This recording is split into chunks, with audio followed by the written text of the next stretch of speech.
खुलुमबाय बेयो बड'लेण्ड इंखं टेलिभिजन दिनै 5 मार्च 2022 सनिबारखालि सानसेनि बरादखौ नोंथांमोननि खाथियाव लाबोदों आं सदानन्द दैमारिया।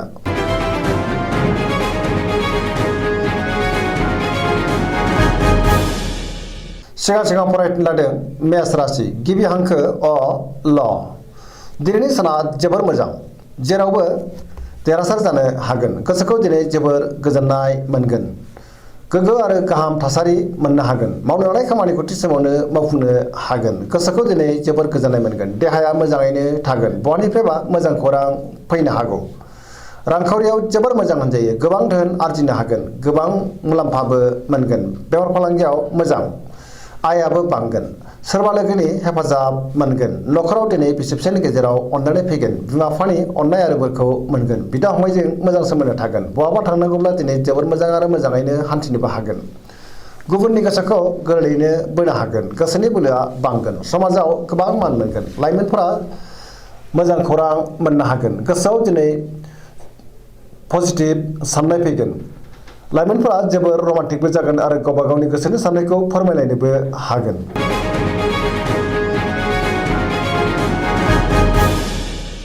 बृष राशि गिबि हांखो इ उ ब। दिनैनि साना जोबोर मोजां, सोरजोंबा बाख्नाय जानो हागौ। गोसोखौ दिनै जोबोर गोजोननाय मोनगोन। जेरावबो सांग्रां जानो रोंगोन। गोसोनि बोलोआ बांगोन। मावनो लानाय खामानिखौ थि समावनो आरो गोरलैयैनो मावफुंनोबो हागोन। समाजाव गोबां मान मोनगोन। रांखावरियाव दिनै जोबोर मोजां, गोबां धोन आरजिनोबो हागोन। बेफार फालांगियाव जोबोर मोजां होनजायो। आयाबो बांगोन। न'खराव बिसि-फिसायनि गेजेराव अनलायनाय फैगोन। बिदा-फंबायजों मोजां सोमोन्दो थागोन। देहायाबो दिनै मोजाङैनो थागोन। गुबुननि हेफाजाब मोनगोन। जायखि खामानि मावा मानो मोनफ्रोमबो खामानिखौनो दिनै मोजाङैनो मावफुंलांनो हागोन। लोगोफोरनि अनसायनायखौ मोननो हागोन। गोसोनि साननायफ्रा मोगथाङाव जाफुंगोन। पजिटिभ एनार्जिनि गोहोम गोग्लैगोन।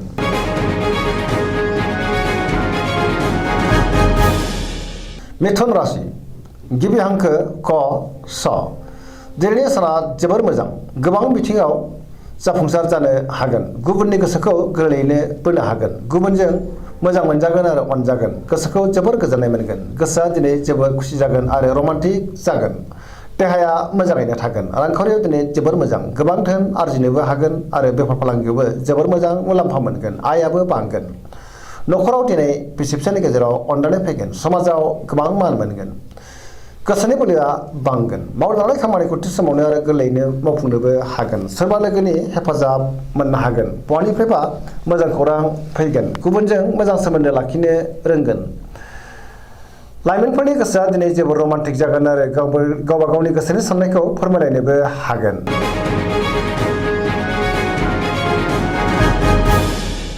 कर्कट राशि गिबि हांखो ड ड ह। दिनैनि साना जोबोर मोजां, गोसोखौ जोबोर गोजोननाय मोनगोन। सोरबा लोगोनि हेफाजाब मोनगोन। गोसोनि साननायफ्रा मोगथाङाव जाफुंगोन। गोसोआव पजिटिभ साननाय फैगोन। गोग्गो आरो गोथों साननो रोंगोन। मावनो लानाय खामानिखौ थि समावनो मावफुंनो हागोन। गोसोखौ जोबोर खुसि मोनगोन। रांखावरियाव दिनै जोबोर मोजां, बेफार फालांगियावबो जोबोर मोजां। न'खराव बिसि-फिसायनि गेजेराव अनलायनाय फैगोन। बिदा-फंबायजों मोजां सोमोन्दो थागोन। देहायाबो मोजाङैनो थागोन। अब्लाबो नाथाय जानाय लोंनायाव सांग्रां जानांगोन। गुबुननि हेफाजाब मोनगोन। समाजाव गोबां मान मोनगोन। फरायसाफ्रा फरायनायाव गोसो दुंखांगोन आरो मोजां फिथाइ मोननोबो हागोन। लाइमोनफोरा जोबोर रमान्टिक जागोन आरो गोसोनि साननायखौ फोरमायलायनोबो हागोन।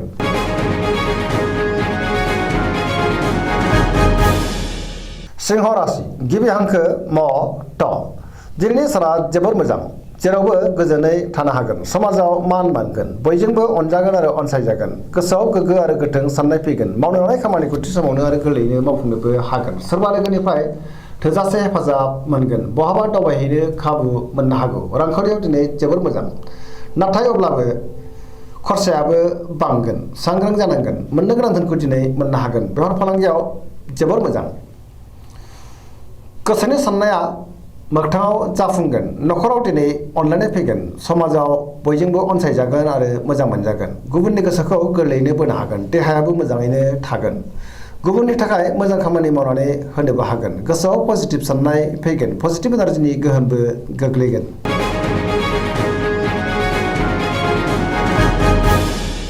कन्या राशि गिबि हांखो प ट। ट दिनैनि साना जोबोर मोजां गोसोखौ जोबोर गोजोननाय मोनगोन गोसोनि बोलोआ बांगोन गोसोआव पजिटिभ साननाय फैगोन गोग्गो आरो गोथों साननो रोंगोन गियाननि आंखाल जानाय नङा मोनफ्रोमबो खामानिखौनो दिनै थि समावनो मावफुंलांनो हागोन बेफार फालांगियाव जोबोर मोजां रांखावरियाव जोबोर मोजां आयाबो बांगोन देहाया दिनै मोजाङैनो थागोन गोबां मुंदांखा सुबुंजों दिनै लोगो मोनज्लायनो हागौ नखराव बिसि फिसायनि गेजेराव अननानै फैगोन गोबां खामानियाव मुखुब थागोन आरो मावफुंनोबो हागोन सोरजोंबा बाख्नाय जानोबो हागौ गोसोखौ दिनै जोबोर गोजोननाय मोनगोन पजिटिभ एनार्जिनि गोहोम गोग्लैगोन आरो पजिटिभ साननो रोंगोन गुबुननि थाखाय गोबां मोजां खामानि मावनानै होनोबो हागोन आरो मोजां खाबुबो फैनो हागौ लाइमोनफोरा जोबोर रमान्टिक जागोन आरो गोसोनि साननायखौ फोरमायलायनोबो हागोन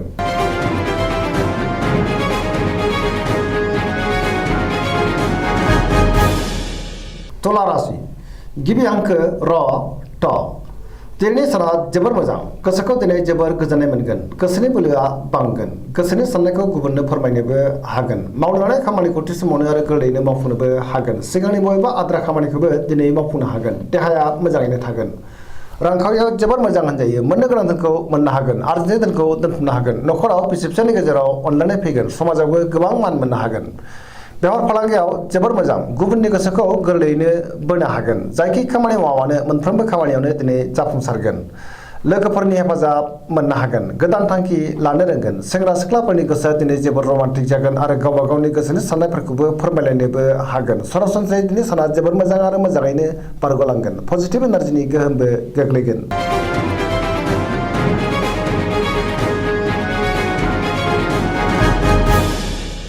वृश्चिक राशि गिबि हांखो न स दिनैनि साना जोबोर मोजां गोसोखौ जोबोर गोजोननाय मोनगोन गोबां खामानियाव मुखुब थागोन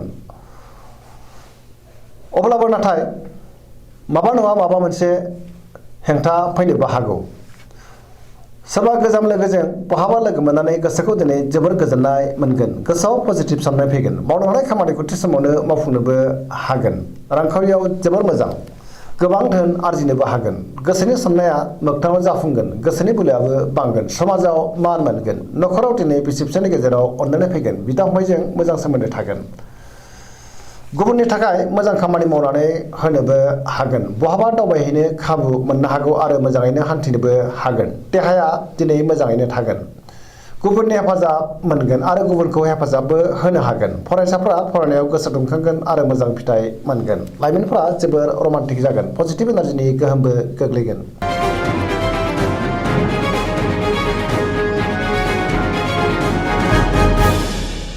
धनु राशि गिबि हांखो ढ फ भ दिनैनि साना जोबोर मोजां गोसोआव गोग्गो साननाय फैगोन मावनो लानाय खामानिखौ थि समावनो आरो गोरलैयैनो मावफुंनोबो हागोन गोसोनि साननाया मोगथाङाव जाफुंगोन रांखावरियाव दिनै जोबोर मोजां नाथाय अब्लाबो खरसायाबो बांगोन मोननो गोनां धोनखौ मोननो हागोन बेफार फालांगियाव जोबोर मोजां आयाबो बांगोन समाजाव गोबां मान मोनगोन देहाया दिनै मोजाङैनो थागोन नखराव बिसि फिसायनि गेजेराव अननानै फैगोन बिदा फंबायजों मोजां सोमोन्दो थागोन आरो बिसोरनि हेफाजाबखौ मोननो हागोन बहानिफ्रायबा थोजासे हेफाजाब मोनगोन बहानिफ्रायबा मोजां खौरां फैनोबो हागौ लाइमोनफोरनि गोसोआ दिनै जोबोर रमान्टिक जागोन आरो गोसोनि साननायखौ फोरमायलायनोबो हागोन पजिटिभ एनार्जिनि गोहोम गोग्लैगोन सरासनस्रायै दिनै साना जोबोर मोजां आरो मोजाङैनो बारग'लांगोन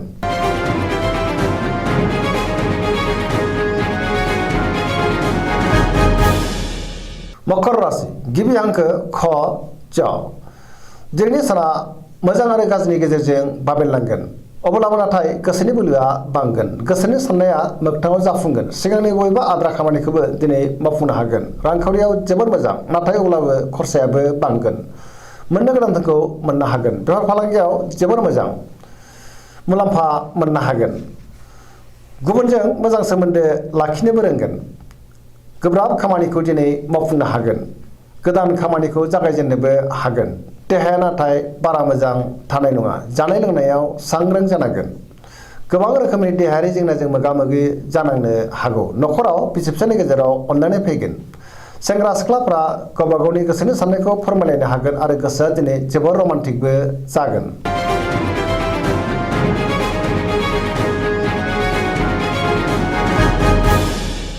कुम्भ राशि गिबि हांखो ग स स दिनैनि साना जोबोर मोजां गोसोआव पजिटिभ साननाय फैगोन गोथों आरो गोग्गो साननो रोंगोन गोसोखौ दिनै जोबोर गोजोननाय मोनगोन। मावनो हानाय खामानिखौ थि समावनो आरो गोरलैयैनो मावफुंनोबो हागोन। बयनिफ्रायबा मोजां खौरां फैनो हागौ। समाजावबो दिनै गोबां मान मोनगोन। गोबां मुंदांखा सुबुंजों लोगो मोनज्लायनो हागौ। गोसोआव पजिटिभ साननाय फैगोन। बयजोंबो गोरोबनो रोंगोन। रांखावरियाव दिनै जोबोर मोजां। बेफार फालांगियावबो जोबोर मोजां मुलाम्फा मोनगोन। देहायाबो दिनै मोजाङैनो थागोन। अब्लाबो नाथाय जानाय लोंनायाव सांग्रां जानांगोन। न'खराव अनलायनाय फैगोन। गुबुननि हेफाजाब मोननो हागोन। बिमा बिफानि अननाय आरो बोरखौबो मोनगोन। बहाबा थांनांगौब्ला दिनै जोबोर मोजां आरो मोजाङैनो हान्थिनोबो हागोन। पजिटिभ एनार्जिनि गोहोमबो गोग्लैगोन। लाइमोनफोरा जोबोर रमान्टिक जागोन आरो गोसोनि साननायखौ फोरमायलायनोबो हागोन।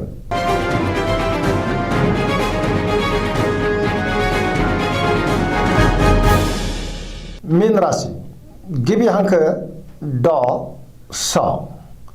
दिनैनि साना मोजां आरो गाज्रिनि गेजेरजों बाबेनलांगोन। गोसोआव गोनो गोथो साननाय फैगोन। गोसोनि बोलोआ लोरबां जागोन। गावनि गोसोनि साननायखौ नाथाय गुबुननो फोरमायनोबो हागोन। देहाया मोजाङै थागोन। नाथाय अब्लाबो जानाय लोंनायाव सांग्रां जानांगोन। गोबां रोखोमनि देहायारि जेंनाजों मोगा मोगि जानांनोबो हागौ। रांखावरियाव जोबोर मोजां। आयाबो बांगोन। बेफार फालांगियाव जोबोर मोजां। न'खराव अनलायनाय फैगोन।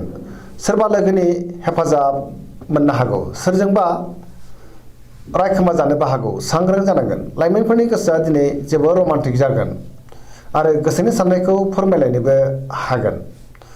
फरायसाफ्रा फरायनायाव गोसो दुंखांगोन आरो मोजां फिथाइ मोननोबो हागोन। नेगेटिभ एनार्जिनि गोहोमबो गोग्लैनो हागौ। सांग्रां जानांगोन। दिनैनि राशि फरायनाया एसेनोसै। जोबनायाव बेखौनो खावलायो जाहाथे नोंथांमोना सानफ्रामबो जोंनि बे बड'लेण्ड इंखं टेलिभिजनखौ नायबाय थायो आरो साबस्क्राइब खालामो, लोगोसे लाइक खालामो आरो शेयार खालामो। एसेनोसै। गोजोन्थों।